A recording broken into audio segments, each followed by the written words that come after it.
What is up, scrappers, tool addicts, tool collectors? Welcome to Ccscraps Restoration Channel. So if you're familiar with my Facebook or my Instagram, you would have seen kind of a quick video of what was going to be up on YouTube. Well, anyway, as I was uploading, I ran out of storage like I thought I was, and I accidentally started deleting things and deleted the entire video. So if you watch the Facebook or the Instagram, you know what's going to happen. If you don't, then sit back and be surprised. So in front of me, I've got a Super Ranger 2 Victor Professional oxyacetylene torch set. Comes with a striker, cutting tip, brazing tip. Let me get my glasses on so I can see what all this stuff says here. This is a part or serial number or model number is 2-V-1. Usually they're like M1 or M4 or something like that. We got a CA350 cutting attachment. Gillian's Mobile Welding. I think you held up one of these one day in one of your videos, and you only had this part. So this is your cutting attachment. You got a combo torch. Well, half of a combo torch. This should be a CA350, which it is. Don't know if you guys can see that. It might be backward because the way the camera is, but... And this should be an FC100 handle, if I'm not mistaken. Or I'm sorry, 100 FC. I don't know if you guys can see that. And then underneath here, it pops out. You got a tank wrench too. You got your hoses. Red's for acetylene, green is for oxygen. You got your, Victor regulator. This thing is called a hard hat, is the slang for it, is what they call it. It just protects the gauges. And underneath is the model number. It might be like a SR or something or whatever, but that's the oxygen one. Or, I'm sorry, the acetylene. And here's the oxygen regulator. So, oops, let's put the hose back. And, oops. Oh, and also too, guys, when you pick up your regulators, don't pick them up by the adjustment knob. It's like picking your baby up by its head, right? You don't want to do that. So, boom. All right, that's done with. All right, let's take a pause for the cause and let's look at the plasma cutter. All right, whoa, I almost fell backwards. So I kind of took my jacket off. It was a little warm in the shop. Got my burner going. So we got our safety manual and owner's instructions. This thing's covered, it's got that smell that we love from Harbor Freight, that oily smell that gets all over the place. Take a sniff, you guys, if you want. The thing I like always about Harbor Freight stuff is that you got the entire breakdown of the machine. You got the wiring schematic. It's probably backward, like I said again. And then you got all the part numbers of what you can fix if it breaks. All this stuff. Fan, air regulator, power switch, power cord, air pressure regulator, torch, IGBT, fast recovery diode, resistors, handle, every little thing you need for this machine's right here, which is kind of cool. So this here is your work clamp. Mini DINS 25 plugs right in here to your output stud. Harbor Freight, please stop putting these damn work clamps on your machines. This is a battery charger and/or a jumper cable. I use these for clamps around the shop when I cut it off, which I'm going to do. Monday morning, I'm going to go to my job into the store and buy one of these. Where is it? Over here. I put it back. Yep, right here. One of these K910-1s. It's a Lincoln product, rated for 300 amps. Plenty for what that machine needs.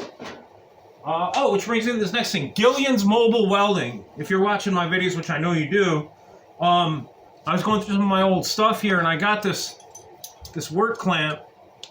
I found it's a Tweco Senior. I don't have a part number, but I do believe it's rated for like 500 amps.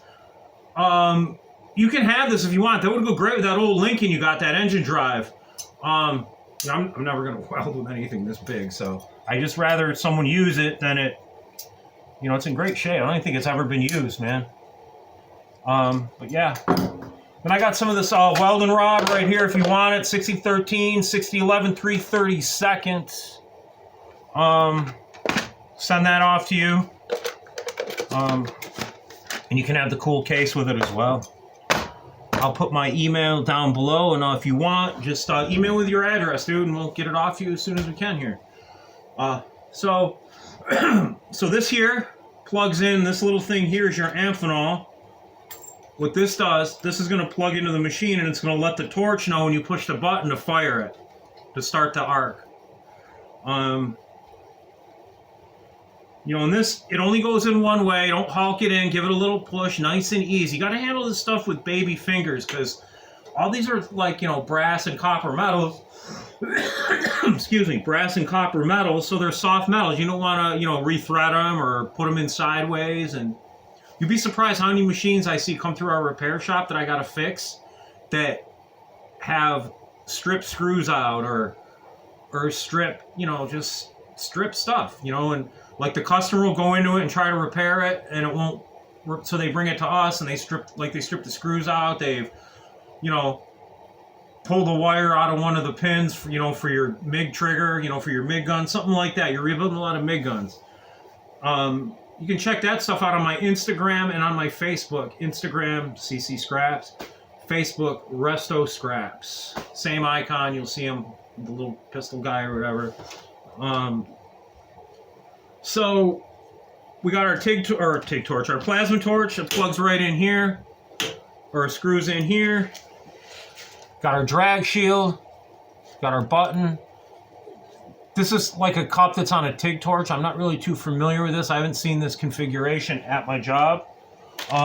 Here's your electrodes, and then this is what would be your drag shield. They send you a couple sets of electrodes, and consumables is what you'd call them.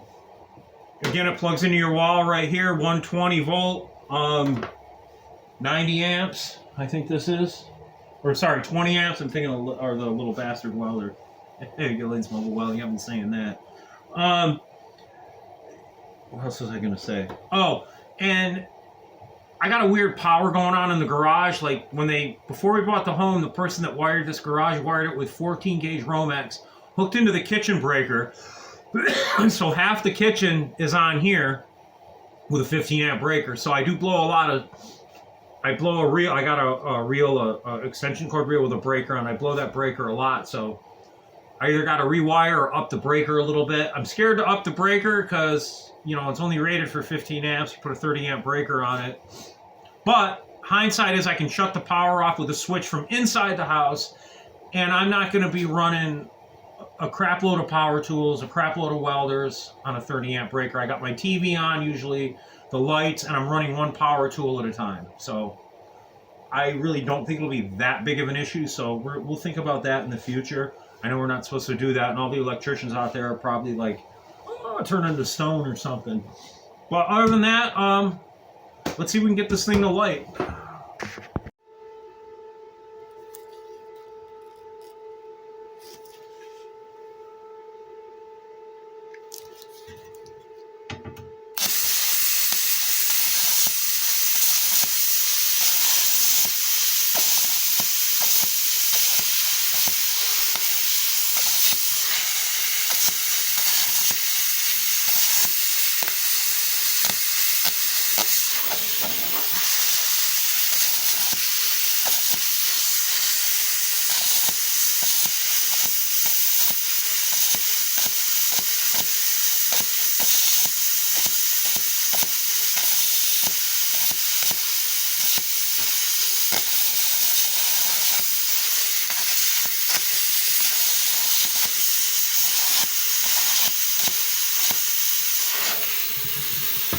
Takes a little time to get the hang of it,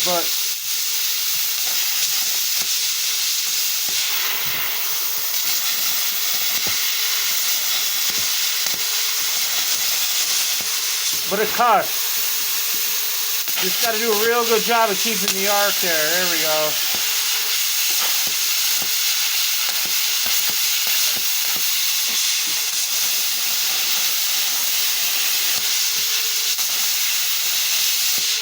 There we go. I'm out of air. All right.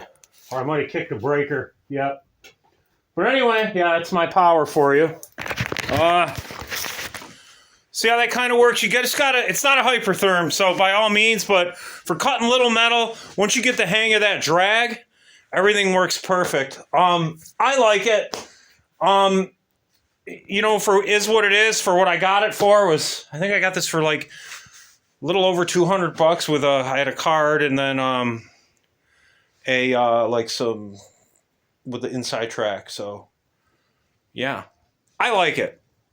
So like I said, just keep that drag shield. Once you keep that steady, it'll keep going. And plus I think it's cold too, but I don't know. I still have mixed things, but for the most part, I do like this plasma cutter. Get one if you want. We'll dive into it a little later too and see what else is going on. Hope y'all have a great weekend, and we'll see you on the next one. All right, so y'all, I told you I was going to show you how I set up with my little welding thing here. I got my little Chicago Electric, my little 80 amp stick welder. It's my flux core welder, no gas, and then there's the plasma cutter. So I guess the next welder I may need, or I don't know if I may need it, is one little multi-process TIG in stick, but I already have a stick welder, which is fine. Or all three that does MIG, TIG, and stick. Then I'll be able to hook gas up to it. But yeah, this little welding cart right here, it just fits right under the bench like this, right next to everything. You know what I mean? And it's good to go. All right, hope y'all enjoyed that video again, and we will see you on the next one.